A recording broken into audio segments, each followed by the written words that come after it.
welcome. It's a great pleasure for those of you in the room and for those of you online to introduce Emma Coleman-Jones.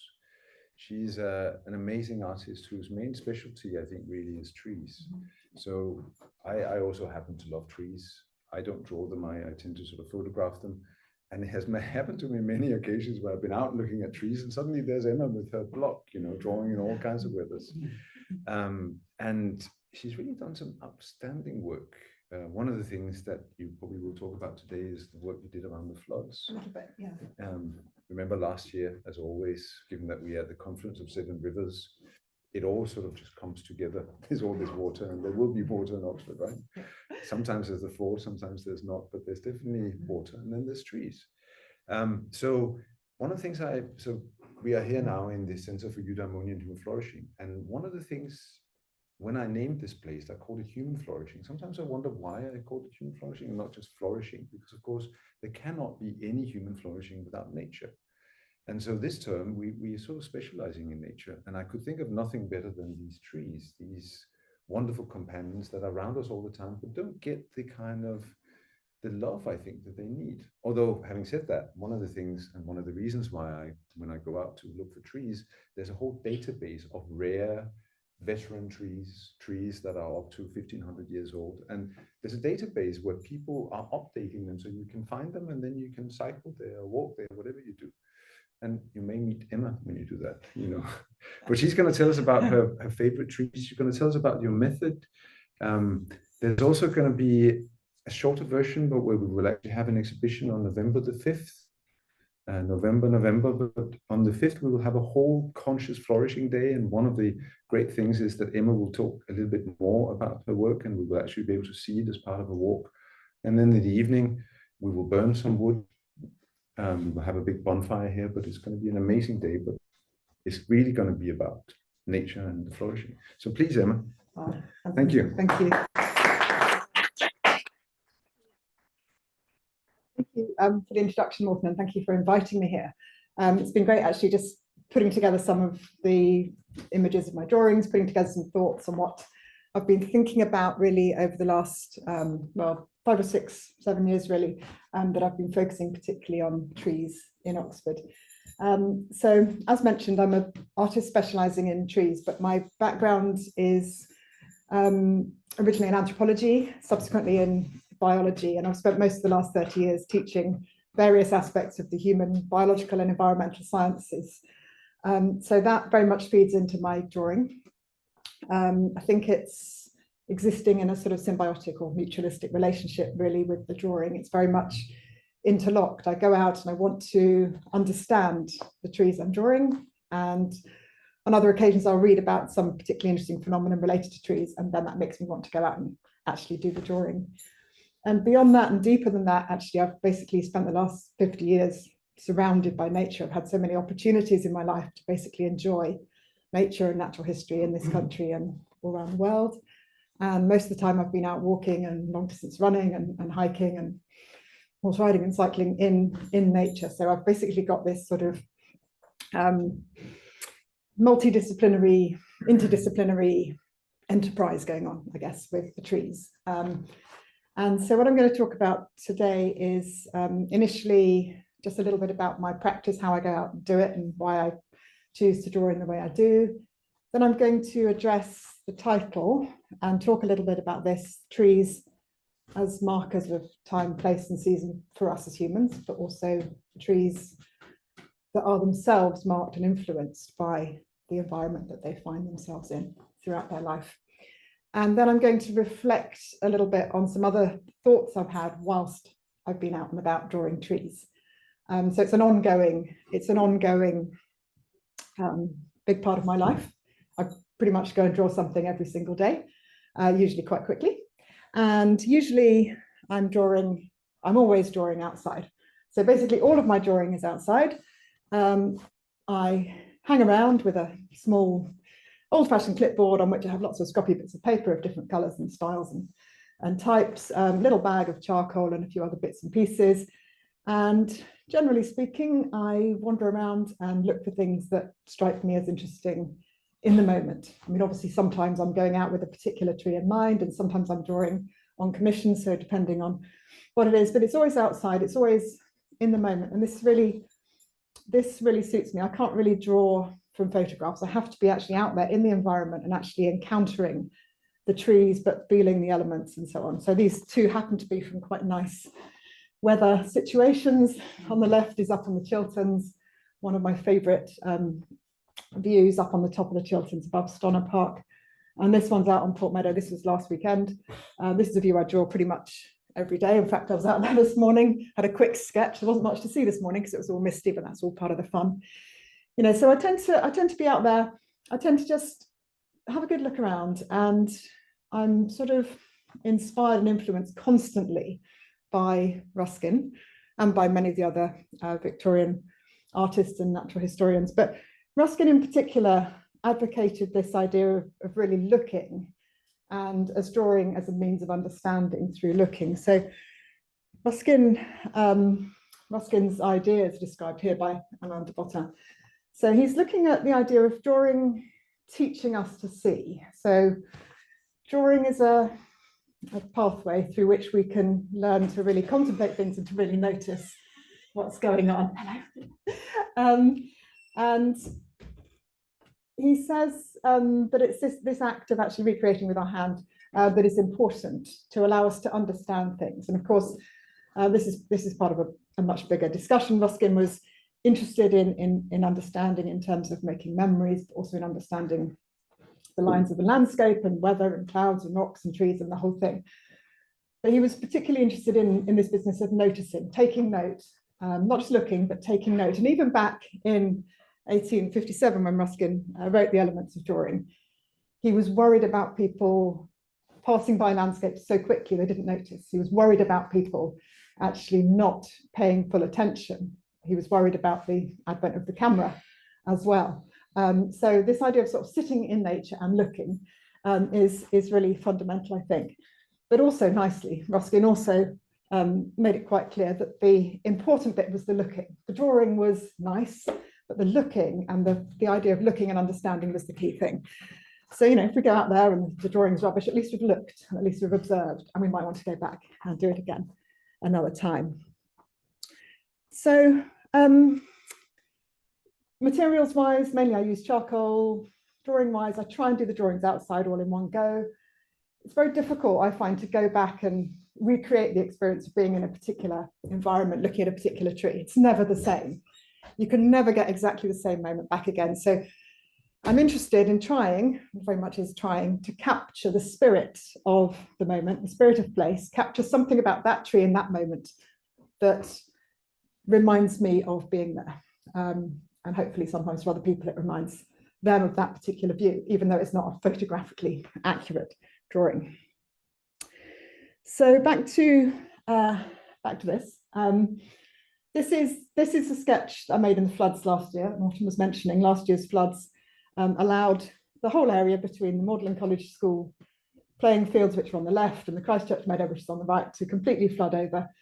So you can really see where the river was. I went down and drew it quite a few times. I went out and drew every day in the floods, essentially, trying to capture something about that spirit in a few moments, trying to capture something about how the landscape was looking in that moment. I'm going to say a little bit more about that later on. You'll notice I've inverted my title, not perfectly, because I couldn't work out quite how to do the proper mirror image of the writing. But anyway, trees as markers of time, place, and season is where I'm going to think about our human interaction with trees. Trees as providing markers that we recognize in a landscape, things that speak to us in a landscape. Trees as kind of marking out time in our lives in certain ways, and trees as marking out the seasons for us as a significant way of giving us the view as to which season we're in. You might think we're in winter now, but obviously you look out at the trees and you realize that we're not. But also trees themselves are, of course, marked by their environment, by the season, and by time, as well as obviously by their genetics. So I think there's a kind of double meaning going on. And we're helped in this by this enviable first paragraph from Tristan Gooley's new book, How to Read a Tree. which I can, which I've just copied down here. Trees are keen to tell us so much about the land, the water, the people, the animals, the weather and the time. And they'll also tell us about their lives, the good and the bad. Trees tell a story, but only those who know how to read it.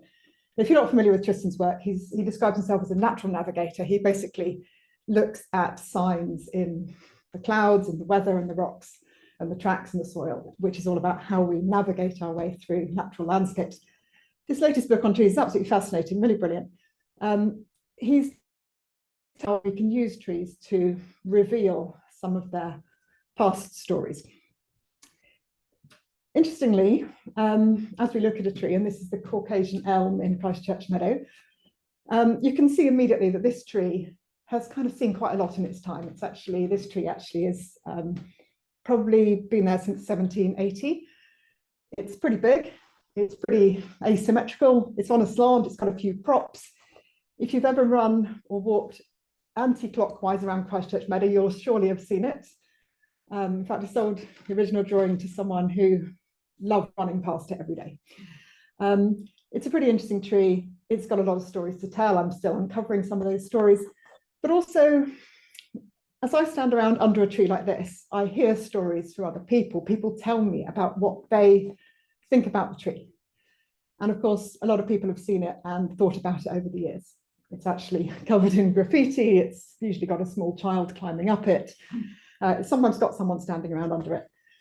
And usually what happens is I stand around drawing a tree like this, and people come and look at what I'm drawing, and then they look at the tree, and then we start talking. And by this method, I've learned a lot of stories about trees. So this is one of my sort of trees, which I think is a marker of place for those of us who know Oxford quite well. It goes absolutely fantastically brilliant yellow, this colour, actually, in the autumn, but quite late, sort of late November. So have a look for it.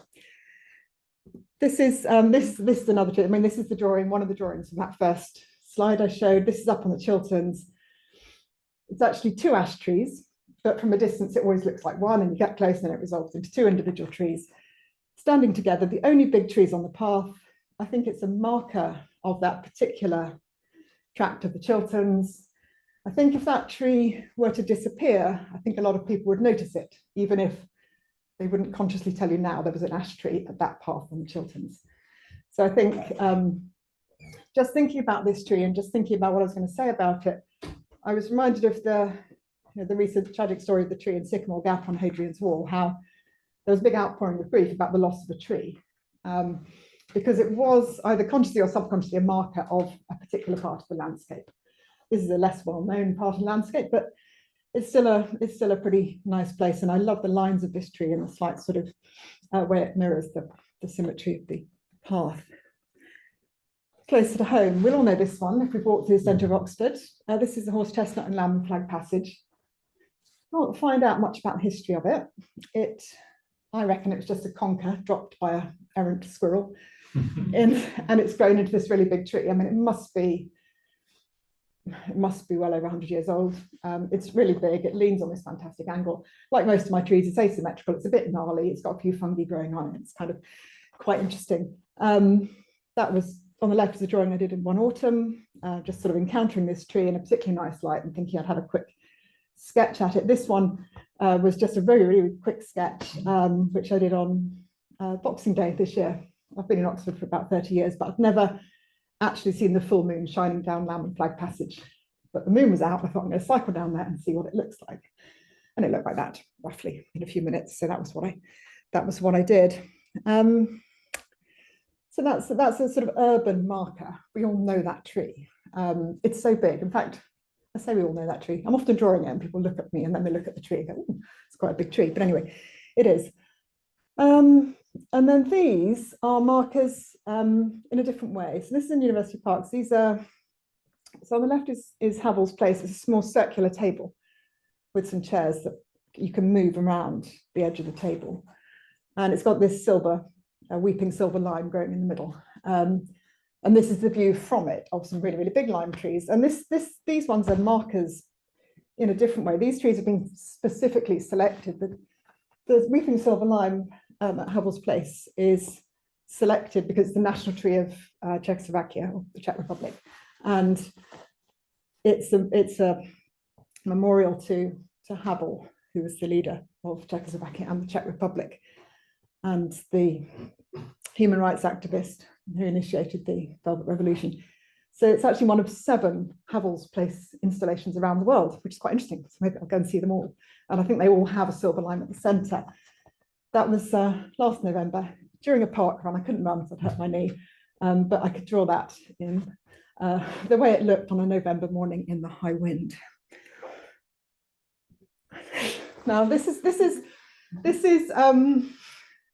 slightly less highbrow, but I think just illustrates the fact that we all look for interest in trees. So last week I was over at Headington Prep School where I'm doing a tree project, and I spoke to the children there about trees, and then I said to them, I'd be really interested to know your favourite tree. And they didn't miss a beat. These little 8-year-old girls, they took me over there. It's a bum tree because it looks like a bum was the thing. They loved it because it looked like a bum. And, you know, sure, I'm sure I'd have loved the bum tree when I was 8 as well. But the interesting thing about this is they've noticed the tree. It marks a place for them. And they'll probably remember the bum tree much more than the beautiful silver birches or the incense cedar, all the other lovely trees they've got over there. And they've actually got 56 species just on that site. But this was the one. And actually, what happens when someone says, oh, you know, do you know about the bum tree or whatever? I go and then I think about why it looks like that. So I take that little snippet from someone, from story, and then I think about it. I've never thought about why a tree might have that burl at the base, and now I know what's going on, or potentially what's going on underneath. So it's actually a really big, it's a 25-metre Norway spruce actually, but the interest is at the base. That's where they're looking at it, and that's what they saw. So that was that. So that's another marker of place. Time-wise, trees can obviously mark out our time in years. I mean, there must be people in Oxford who were around when these were planted. These were planted in the coronation in 1953 in the middle of University Parks by the pavilion. There were 6 of them. There were 6 different pines. Now only 3 left, which is a bit sad. So the way in which I've encountered these in time is that this was the last time I drew them as a group of 6, because now there's only 3.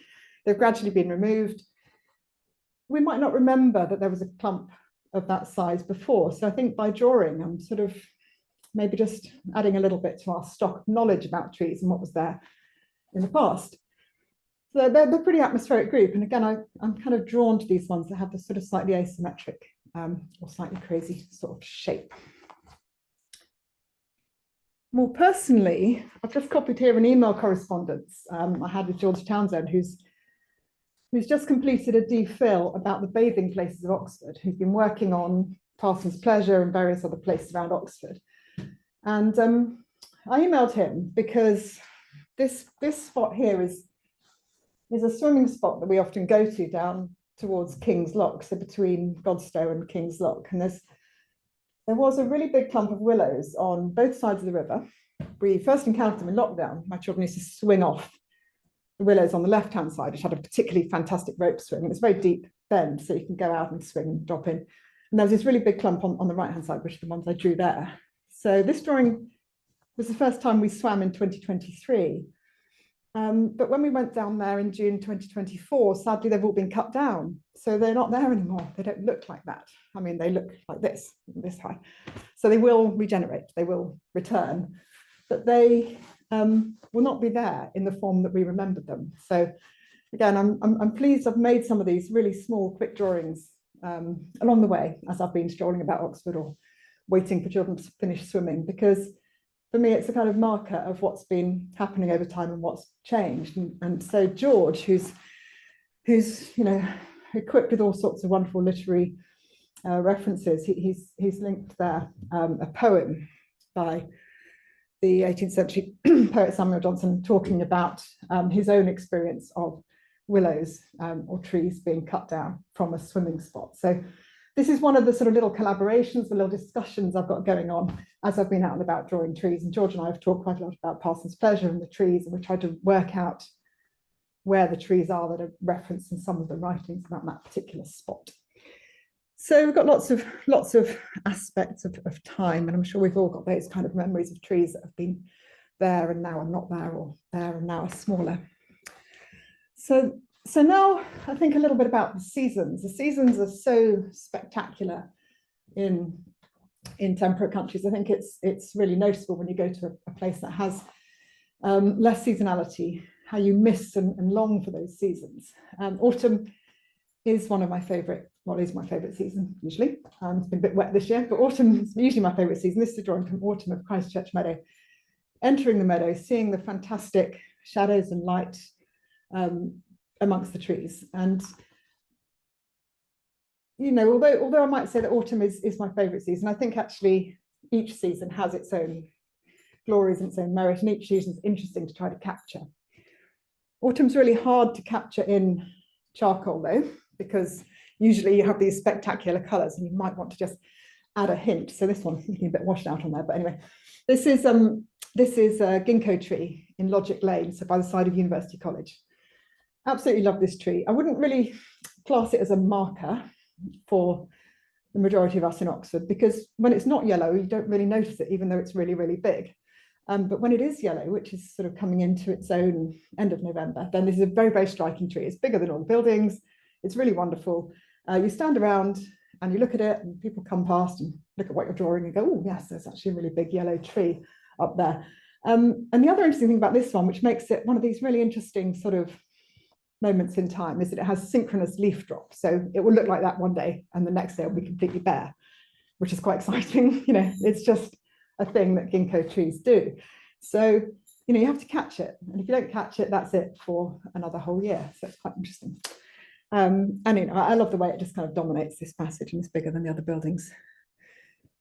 Same place, different seasons. Again, this is the same spot back in the Christchurch Meadow. On the left is last November. On the right is in the summer, and that's obviously the middle one. So the same spot I keep returning to just because it's a nice spot, and it's a good way of just sort of tracking what's happening, monitoring what's changing over the seasons. I was there the other day, actually, with some mist just rising up. It was sort of 8 o'clock in the morning, and it was absolutely spectacular. And every single person that was running in the meadow or coming back from boat club stopped and took a photo on that corner, because it was just so spectacular. You get this, you've got this big lime tree.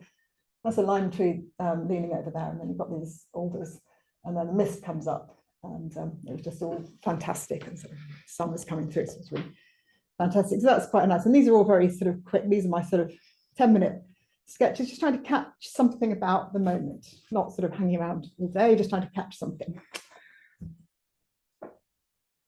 I also spend a bit longer on more detailed studies sometimes in different seasons. So these are the beech trees down the bottom of the university parks, coming over the Rainbow Bridge. So on the left, obviously in the winter, I think that was February. And this is the summer version. I mean, I quite like the kind of witchy, slightly sort of spooky look of the left rather better. I quite like drawing in the winter. But, you know, it has a very different feel and a very different character, and you get different shadows and different kind of feelings about it. But one of the nice things about this spot is it's always really, really bright at the end. So you get this nice kind of pool of light shining at the end of that sort of tunnel, whatever the season really. So it's a pretty atmospheric spot. I'm often there sketching that. This one is also an atmospheric kind of tree. This is the one that's right by the coffee hut in the university parks. I think of it as a marker tree, but I know a lot of people don't recognize it. There's a really, really big tree right there. It's actually the oldest tree in university parks. I like it in its winter form. It's quite sort of asymmetric, and you see all these sort of, you see the battle scars essentially of it. It's obviously been lopped at different points in its life.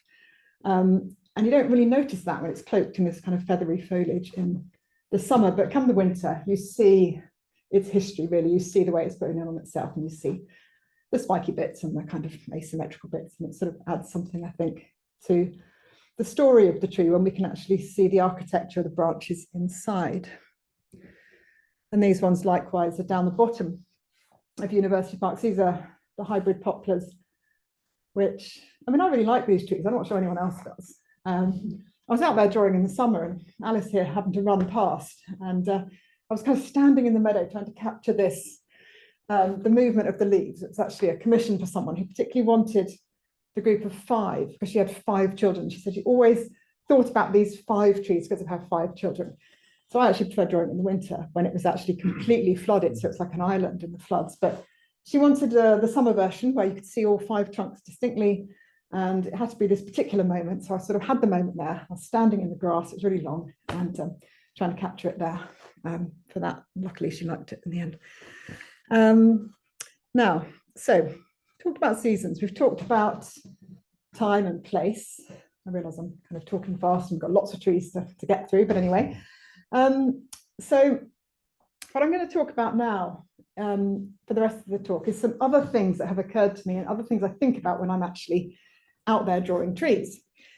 Now this one, the owner of this one is right here, in fact, and she may or may not agree with me about this, but this is my favourite tree on the farm down in Sussex, and it's definitely not the biggest oak, it's not the oldest, it's not the most symmetrical, and it's not the most beautiful, but I like it best of all. This is my favourite tree to draw on the farm in Sussex. It's got a lot of character, I think, this tree, but more than that is I'm out there and I have the opportunity to sit there and draw it. And this is one I spend a lot longer on, really.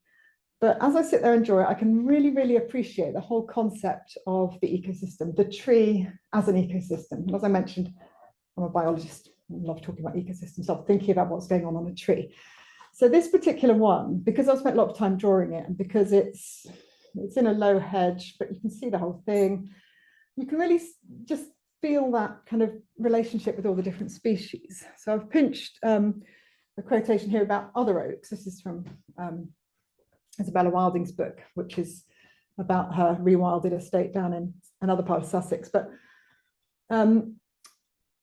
Ted Green, who she's talking to here, talks about the oak as an oak in an open space as providing 360 degrees of niches and cover for wildlife. So the idea of this kind of complete wraparound canopy with all this wildlife going on, lichens and invertebrates and all these birds. And I've never seen a pied flycatcher, but I've seen all of the other birds mentioned here on this actual tree as I've been drawing. And of course, you get the sound of all the insects and the birds, and you kind of you're right there in the ecosystem. It's just a really fantastic way of sort of connecting with nature by actually just being there, drawing it and trying to capture something of the spirit of the tree. And although these aren't drawn from this particular tree, these are some sketches of lichens that I drew last year down in the temperate rainforest down in Cornwall. And they're just so delicate, this idea of species interacting with each other in a sort of symbiotic relationship. I love these lichens, and think that an oak tree might have 300 different types on a single tree is pretty astonishing. These ones are really small and delicate. So when I'm drawing these, I tend to hold the twig in one hand and draw with the other hand, which is a drawing method that Ruskin himself talked a lot about. Sarah Simblett, the professor of art at Oxford, uses this method as well, and she's drawing twigs to try to feel the lightness and try to feel the texture of what you're drawing, as well as looking at it, which I think is really important, that kind of sensory experience. These are some of the kind of finer detail. Now, the other thing about a tree like this is that we can see what's above ground, but we often can't see and then don't think about what's below ground. So this is another tree that's been interesting me lately. This is one in the grounds of Headington School. And this is a really big copper beech tree, but the interest for me is in the roots, because unusually you can actually see almost the whole expanse of where the roots are. It has this amazing kind of knobbly surface beneath the tree, which spreads out as far as the crown of the tree. So actually, when you're out there drawing, you can also start thinking about what's going on underground, things that are invisible, things that are unknown that people are working on at the minute. And back in the summer, I did a little collaborative evening with John Metcalfe, who's a musician who had composed the whole album about trees and his relationship with trees. And he was particularly interested in thinking about this, the roots, what's going on underneath, the connections the trees making with other trees, the mycorrhizal network of fungi, the possible signaling pathways that are being investigated at the minute as how trees might communicate. So I just really enjoyed drawing this one and thinking about what might be going on underneath. That we just get a hint of here, but obviously that's kind of a whole unknown area of tree biology as well. And then we can also think about what's going on in terms of the trees at the end of their life, what's happening in relation to trees that are starting to decay or are in fact dead. So on the left is a sugar maple stump, that's in University Park, down on the left-hand side towards the pond. When I drew that on New Year's Eve a few years ago. It was actually still thriving a bit then. It still had these shoots coming out. It's now fully dead, but the bracket fungi on there and all the other components of a sort of completely different ecosystem, and now they're now taking hold of that tree. So I think there was a time when people thought of fungi as being just sort of a bit kind of manky things that were just involved with decay, and now we're sort of learning a lot more about fungi. People like Merlin Sheldrake in his wonderful book Entangled Life, thinking about the way in which fungi actually interact with all different components of the ecosystem. So I quite enjoy getting out there and drawing some of these trees that are perhaps in a sort of less complete state of life. And of course, this one is completely dead, but that's up at Whiteham. And the forest management technique of leaving dead trees, as long as they're safe and not going to fall on anyone's head, is actually obviously really important in allowing those different species to interact with the trees at different phases of their life. It's an old oak tree up on the top. And sometimes you get trees that are kind of a bit of both. So this one is one of my top favorite trees to draw, although I went back to draw it the other day again and I just didn't get the vibe, so I didn't draw it again. You've got to kind of feel it. But anyway, the day I drew this was right in the middle of summer, and it's an oak tree down the bottom of Whiteham. So when you pass through the farm from the road through Whiteham, and it's it's basically half dead and half alive. So I called this drawing Resurgence. When I first saw this tree in the winter, I was pretty sure the whole thing was dead, and then I was amazed to come back in the spring and find that it actually had quite luxurious foliage on part of itself. And I think the other thing about this tree and this kind of particular angle of it is that in this drawing, you've got some really luxuriant, fantastic oaks, fully in their sort of prime and wonderful canopy. You've got a dead oak at the back, which is actually now fallen down. And then you've got this one, which is sort of, it's there, it's kind of hanging on. And it's actually just showing an aspect of resilience, I suppose. So it got me thinking about this idea of trees being quite resilient and quite resourceful. So we might think of trees as being quite fragile and needing our protection, but actually they're pretty cool. They can go on and live in all sorts of interesting ways. And so I did a little series of these. This was sort of back in 2020. And I went around looking, or just kind of taking note of interesting trees that might be showing some of these unusual ways of growing. So that's one down at Godstow. So that's a silver poplar. It's basically horizontal. I love this tree. I mean, there are two really, really big silver poplars, which are beautiful because of the way the leaves flutter in the wind at this time of year. But this one is basically horizontal. So it's fallen over at some point. You can see all the roots exposed. And it just kind of carries on. I mean, I don't know how long it's been fallen over for, but it's definitely been on its side for as long as I can remember. And it seems perfectly happy. It comes into leaf every year. It does its own thing. It's just sort of sitting there horizontally. It just doesn't care, carries on. And these ones likewise, they're all trees that I just sort of was interested in because they're growing in different ways, and they're growing in often quite, unexciting or difficult circumstances. So, we're all familiar with this business in Oxford of trees and things rooting in the walls of our buildings. So that one on the left is a hawthorn at Godstow Nunnery. There's a whole row of them. They grow along the top of the wall. In fact, they grow all over the walls in Godstow Nunnery. It doesn't need soil. It doesn't need, a fantastic aspect. It just sits there and it grows on top of the wall. And I just thought that was quite interesting. And these two are different crack willows. This one's in the University Parks, which basically has its feet in water for quite a lot of the year. It's got its feet in water at the minute. They're specialists for growing in water, so they don't really mind. And this one is the base of actually a much bigger tree. It's actually one single tree, but it's kind of spread itself out for some reason over a ditch. It's down by the perch. You'd never know it looked like that if you went in the spring or summer, but in the winter you can see the whole format. It's really a very, very large tree, and then it sends up these interesting verticals into extremely tall willow branches. So it's just sort of quite interesting. So it's a little aside, really. So we're nearly there, but I just wanted, and there's another one here. this is an opportunistic drawing, and I can't wait to get back to this tree. I'm going back there again in a few weeks. I was actually at a cross-country race, and it's in Cornbury Park, so you can't really go in there usually, but I was at a cross-country race with my son, and I just came across this tree, and I just thought it was really fantastic. It's a really, really big old beech tree. I want to know the story, I want to know the history of it. Anyway, it's obviously suffered in the past, it's lost most of the top of the tree, but there it was, and I just thought I'm going to start drawing that, and then I'm hoping to go back again soon and draw it, but also I'm hoping to find out more about its history. It clearly is going strong in the way it can. It's just kind of making the most of things. So I'm going to come back to a few more trees at the end, not too many, you'll be glad to know. But a little aside, something that's occurred to me as I've been drawing trees over the last few years. And the question is, does it matter if we know the species name of the trees? Does it kind of matter if we like a tree? Should we know the name of it, or should we just enjoy it for itself?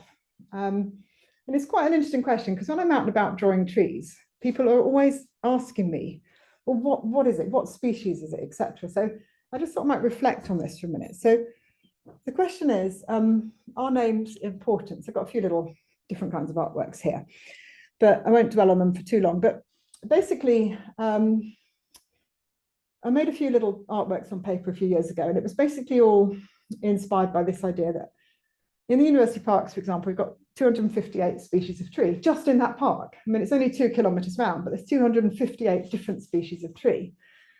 Now, clearly, no one can identify all of those unless they're an absolute tree specialist. But is it important to know the names, the English names of trees? Does it actually add something to our understanding if we know what we're looking at? So I haven't really got the answer to this, but it's something I'm interested in, and I'm hoping to do a little bit more on it. Every species, as you know, has an English name or a name in the native language and a Latin name, the Latin name being common across the world. So one of the questions is, does this matter? Does this matter to anything? Does it matter to enhance our understanding or our appreciation of a tree if we know its name? So we've got a couple of different views on this, and we can look at this tree sketch to the left, which is some silver birches on Brownsea Island, and we can say, well, is it important to know the name? So there's different views. These aren't completely contrasting, I should add, but Tristan Gooley, in his particular text, How to Read a Tree, is really more interested in looking at trees and looking at their shape and form, which is obviously a really good thing. We don't want to just know the names and not look at the shape and form. So he thinks, he expresses here that the fascination is really more about looking at what he calls the global language of natural signs. That we don't need to know what species of tree it is to know it's a tree that's suffered a particular injury in its life, or a tree that's growing in the shadow of another tree, or a tree that's been lopped in its distant history. So he's sort of thinking that maybe naming isn't the be all and end all. But then a lot of the people who are interested in conservation particularly, and in getting people to take note of what's in the environment so we can conserve it, are actually more interested in the idea of us being able to name individual trees. So Roger Deakin, who died in 2006, but wrote a lot on the significance of trees and trying to get people to take note about trees. He suggests that we want to see trees as individuals. We don't want to just say, oh, there's a nice tree. We might want to say, oh, there's a lovely oak, or there's an interesting beech, or why does that hazel tree grow in a particular way? Because he thought that was really important to allow people to really sort of talk about the environment and to get to grips with some of the aspects of biodiversity. So if you ever get a chance to read Notes from Walnut Tree Farm, it's a fantastic series of excerpts from his diaries. And then Robert Macfarlane, who you'll be familiar with, I'm sure, he's really interested in naming things. He's particularly interested in children having the language to describe nature. And he set up what he called the Lost Words Project, which was inspired by recognizing that the Oxford English Dictionary had taken out a lot of words for natural history terms from the children's dictionaries. So one of the words taken out was catkin, for example.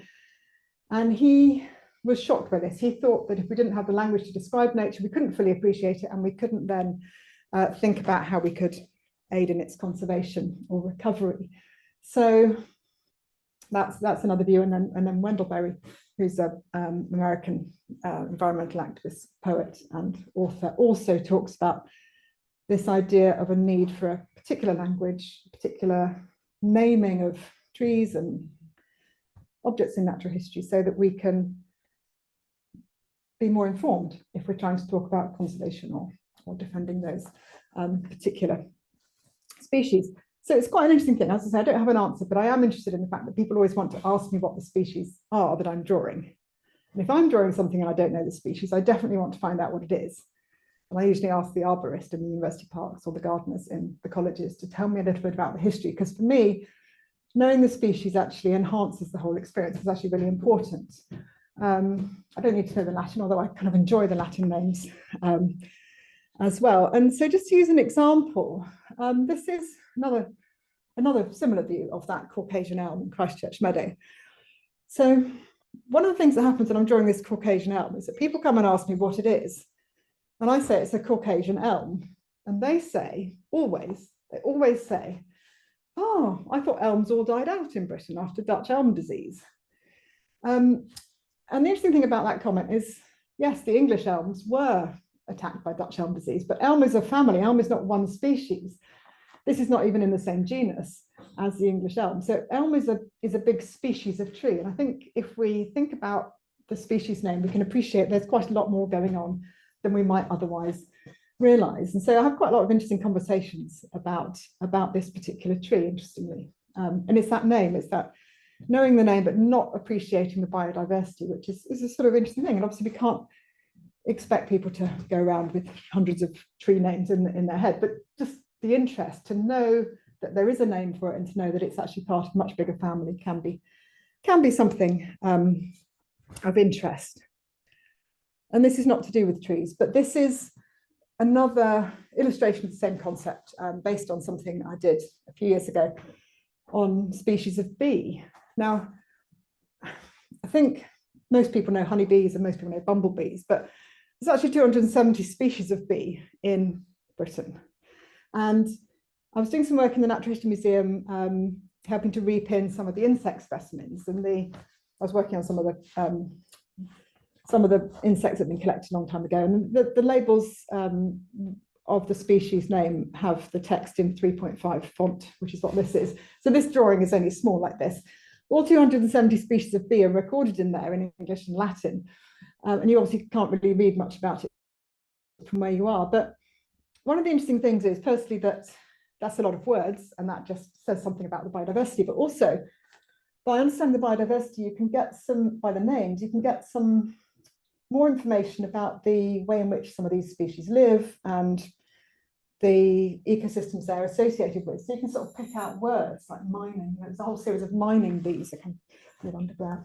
And there are certain plant names in there as well, which tell us what the bees feed on. So they're named after their food source. So there's sort of, it's just a little thing I'm sort of mulling over as I go along, this importance of naming. I mean, I particularly like the Latin names, because I think the Latin names can be quite exciting and tell us some certain things about the plants or the insects. But anyway, so that's that. So final thing. I'm just going to now talk about my favorite way of drawing, which is about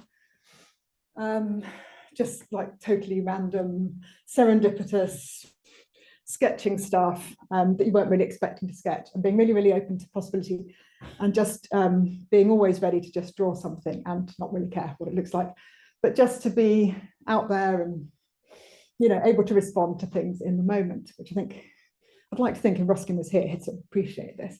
Doesn't matter what it looks like, it's more about capturing the moment. So there's no trees in this, but I was surrounded by trees. I was actually cross-country skiing, and I put a little sketchbook in my pocket, very small. And I was just skiing through some lovely trees, and then I turned around and the clouds had cleared, and I just saw this particular peak, Felsa Elm.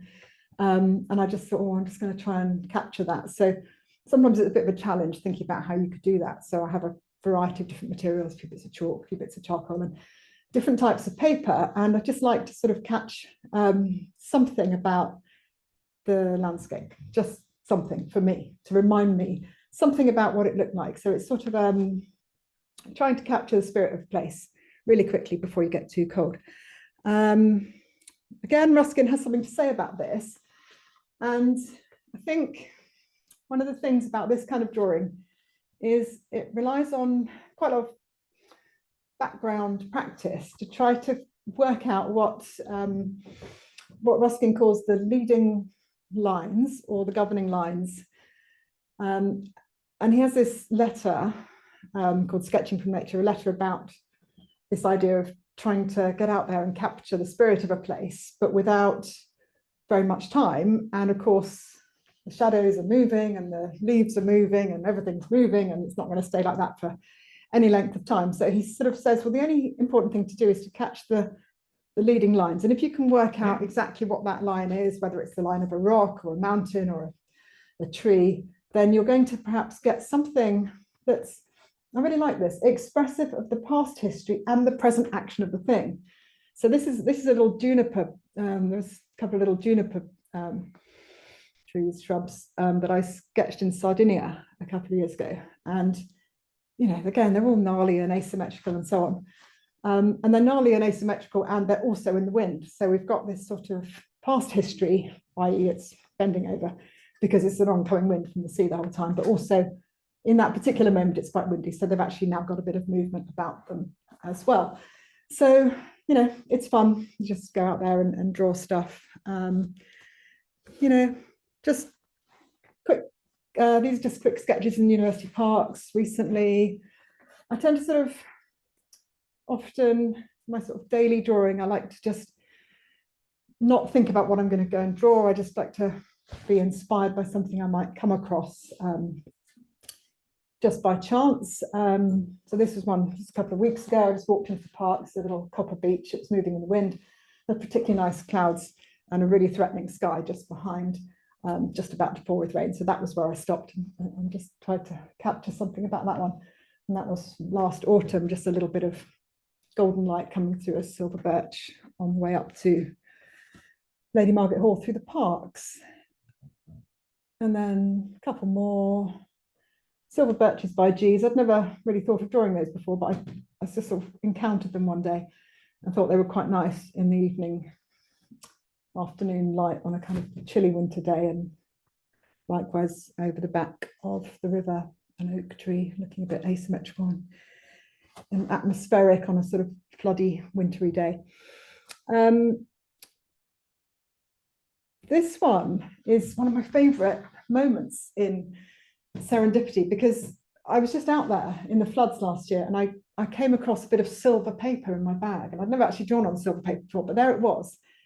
And this silver paper was quite handy because it just worked really nicely with the charcoal. You just get a really quick impression of some floods and some reflections on the silver. So it was very, very kind of chancy thing, just had the silver paper out there.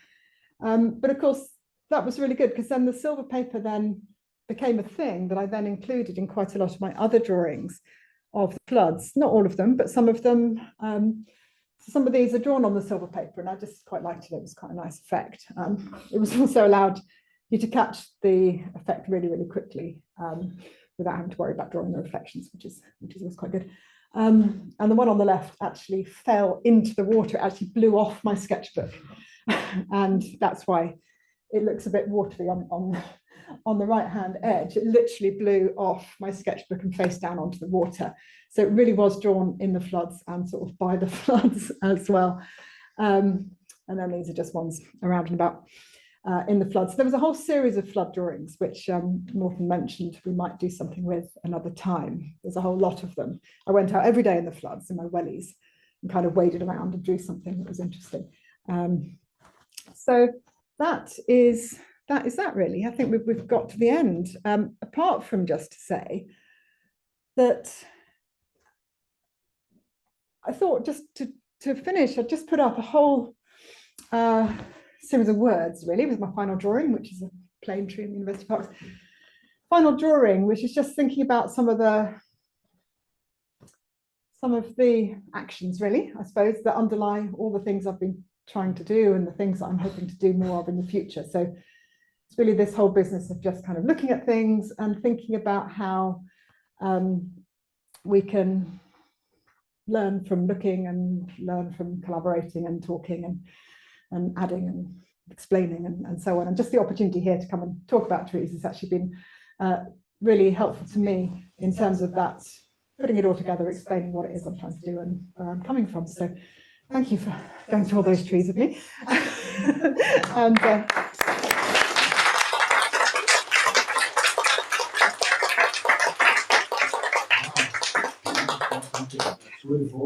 trees, loads of them. Loads of them. I can tell you, I was very moved. I have a dear friend dying in hospital, a colleague of many years, and there's a big pinocular oak on the top of South Park. I sent you the movie I made in his honor. And it's like one of those trees. It's clearly dead. It's still standing there, but of course it's not really dead. The root system is still supporting lots of other trees, lots of species, and so on. And I can't be helped but thinking about that tree and then listening to you talk about your friends, the trees. They are like people, right? They're just slightly slower than people, but maybe that's a good thing, right? I mean, the fast and the quick, you know, maybe we need to rethink how we deal with time to really flourish. Indeed. And also think about this idea that things are cyclical. Yes, I think with trees we really see it. We think that we can be independent of the seasons. Of course we can't. We go through these phases as well. So those are just some of the thoughts I came up with, but I'm sure there are lots of kind of Christians both online. Maybe you can double check whether there's something online, or I can do that in a moment. Somebody here who wants to ask a question? It's not really a question, it's an observation from what you were saying, really. And that is about the naming.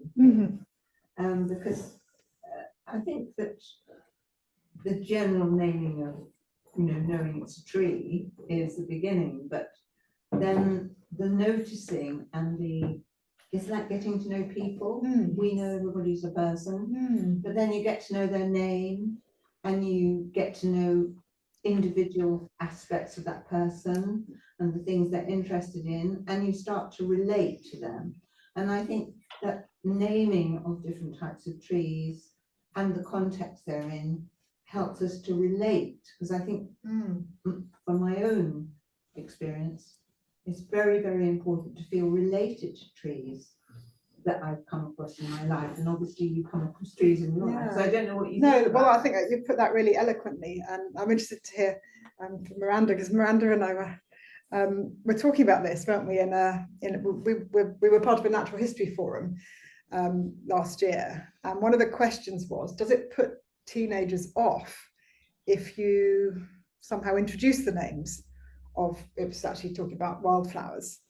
And there were actually quite a few people in the room who thought that you shouldn't name the wildflowers because it would be somehow off-putting or make it too exclusive, or would somehow make people less interested in engaging. I don't know if you've had any further thoughts, Miranda. I love the fact that you brought the bum tree to meet us, because those little girls are always going to remember that bum tree. And I think you said it is really a Norwegian spruce. Well, some of them will probably take that on board as well, and they'll take that through their lives. And when they see another one, they're going to want to go and speak to it. They're going to want to go and interact with it, and they're going to care. And I think that's so important. Yeah. And I think that one, because it's got something unusual about it, it sort of makes you, anything that makes you look and work out what something is. But I'm very much thinking the names are important from my point of view. There's poetry in the names as well, isn't there? You just love bomb tree, yeah. And of course there was an American girl, so she called it the butt tree. So how wrong There are some lovely sections in Robin Wall Kimmerer's book, Braiding Sweetgrass, about naming trees, plants. I need to read that. There's a question over from Roman, I think, as well. Hi. So in the field of biomimicry, sort of designing the world based on nature, learning from nature's 3.8 billion years of R&D, one of the ideas we often talk about is, well, why don't we design, for example, our cities to operate like redwood forests, which don't have waste? Everything is reused and repurposed. and so on. And can't we do that with our cities? But as you were talking, I was thinking, well, going back to what Morton was just mentioning about time, I was wondering what we can learn from trees and tree systems about time and how to redesign our society. So I was thinking about this quote from a Richard Powers novel, actually not from a novel, in an interview he once said, you know, we should live life at the speed of wood. And so the question I really have is, imagine you were trying to redesign our political and economic systems. So we operated more at the speed of wood. What do you think that might look like? Oh gosh, that's pretty. Always the easy That's a, questions. that's a pretty. Well, what just comes into your mind?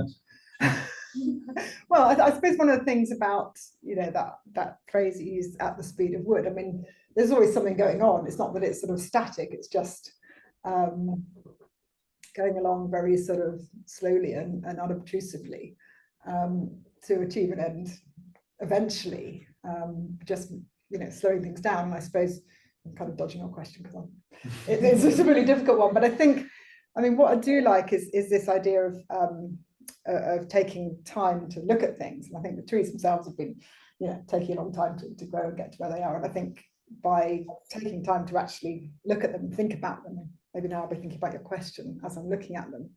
I think slowing down our interactions with things is always a good thing.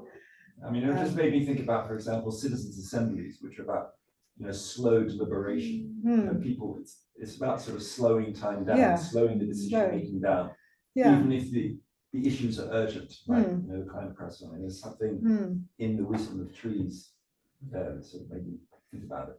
Yeah, definitely, and slowing down, you know, transport and slowing down, you know, the way we interact with the environment, just slowing down consumption, definitely, making things go at a slightly reduced, well, very reduced pace, probably quite important. Yeah, so that I'll be thinking about that one a bit more. Yeah, great. I want to follow up on the question a little bit, but rephrasing it slightly. But you were also talking about the duality, and do you sometimes feel like you perceive the world or perceive a place from the perspective of the tree? Do you sometimes get into that state where you can feel maybe slightly inverted? Well, it's certainly nice to sort of get really focused on a tree, and you do sort of start thinking about what's going on with that particular tree. And I know certainly John Metcalfe, who I mentioned, a musician, he was very interested in this idea of how trees are communicating with each other and whether they're in fact communicating with us. I mean, we don't really know how they're communicating, but there's, you know, thought to be chemical means by which they communicate with each other and actually communicate quite complicated signals to each other about pathogens and climate and all sorts of things. So he was very much sort of feeling that the trees were communicating with him. I thought, you know, he was going along that line. I mean, I just sort of like to look at them and kind of imagine what's going on above ground, below ground, and to think of that sort of slow process of growing, definitely. Yeah, thank you. Hiya, so you're considering the importance of naming the trees. How would you feel if, so I noticed the titles of your artwork were the markers of the places of the trees. Do you think it would take away from the artwork if you were to remove the titles or the places within? Oh, that's a pretty interesting question. I mean, I think if you think about why people look at art or why people buy art, I mean, you know, many people would buy a drawing of a tree, any tree, just because it's a nice drawing or so on. I mean, a lot of people that I talk to quite like to look at or sometimes buy images of trees they know. So for them, it's really, really important that it's that particular tree. And they're only actually interested in the drawing because it's this tree that they particularly know. So that's sort of part of the conversation I have, excuse me, quite a lot with people, that they very much want to know the history of the trees. So I do an exhibition each year in the University Parks Pavilion. And it's quite nice because we can stand in there and I can say, well, that drawing is that tree there. So I think for those individuals, they particularly want to know which one it is and where it is and a bit about the history, because they've got a relationship with that tree already. And sometimes they don't know they've got a relationship with it, as it were. They just recognize the drawing and then they recognize perhaps a feeling that they've had when they've been in that particular spot. So I think in that sense, I'll just tend to put where they are because I'm sort of standing out there drawing them. I like to keep a note of the date and the time and so on.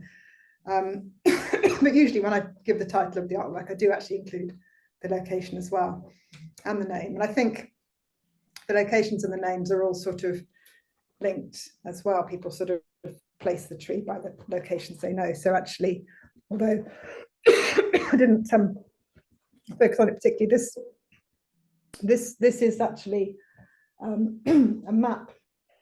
It's an old map of the university parks, and I've cut it up and intersected it with all the names of the species in there. So the person that bought this artwork, they liked it because they could sort of partly see the names of the places and they could partly see the names of the trees. And because they knew the parks, they actually quite liked that because they didn't need the whole name to know what it was they were looking at. There were bits and pieces they could spot in there that they quite liked. So if you know that's Lady Margaret Hall, you probably know that there. And you've got various words in here like apple and so on for some of the trees. So that the idea of sort of things being sort of partly hidden but partly visible if you know what you're looking for, I think is the thing. To look. Yeah, I think so. Yeah. Great. Yeah. I'd be interested to know to what extent your background in science also affects your feelings about trees. Tall trees are amazing entities. They're anti-gravity devices. Yeah. They lift water without pumps. And the theory behind this, which of course I'm sure that you're aware of the Parisian tension theory, still has secrets that we haven't really understood. Yeah. And it's a wonderful story. And I just wondered how much that also impinges on your appreciation. Yeah, I mean, completely, absolutely, completely. I mean, it's as I say, it's very much a proper symbiotic relationship. So I've been teaching biology, A level and IB in schools for most of my career, as well as doing bits and pieces in the university and research and doing this as well. And so every time we come to the lesson about xylem transporting water, I would say the physicists don't believe it. The physicists don't believe that the water can ascend 100 meters. But they do. They do. Okay, I'm wrong. But anyway, yeah, so that sort of idea of the fact we don't know things. I mean, I think it's always exciting when we don't know things. We don't know exactly. So they do think it would work. So the physicists do explain it, is that right? Oh yes, I mean, the plant scientists rely on physics to explain the phenomenon. But there are aspects of it that are still somewhat obscure, such as how does cavitation work, how does trees restore themselves from cavitation, what's really going on in the leaves during transpiration. That's still a little bit obscure. But the basic physics is fully understood. And that explains it fully, does it? Yeah. Even up to 100 meters. Yeah. And what about the phloem? Because that's still a bit controversial. The two-way transport in phloem. That's a different story. And I think that's even more obscure. But it's largely osmotic process, not like the rise of sound. Again, I mean, I just think that's brilliant. You're standing under a tree and you're thinking about what's happening with the water and you're thinking about what's happening with the sound. So I think, yeah, for me, I spend a lot of time reading sort of quite hefty tomes on the biology of trees just because I want to understand a little bit more. This is where we get to the point where there will be fruit and chocolate and coffee because you're getting you need the water, and we can continue these not obscure but really important discussions about how these things, and all of you are of course invited to come downstairs, enjoy it, and then at some point there will be Lebanese food as well appearing as if by magic. I should also say that if you really want those old trees, if you into Google put ancient tree directory, the Woodlands Trust has these beautiful renderings of all these trees, and people love them so much that they don't put sketches in. Maybe there should be sketches, but there's certainly photographs of all these photos. And the tree you mentioned I couldn't help myself but actually look at the one up in Cornbury, and of course it's the ancient tree, and they've just logged the most important information about it. Okay. So for the love of tree, for the love of good coffee, for the love of flourishing, thank you again. Thank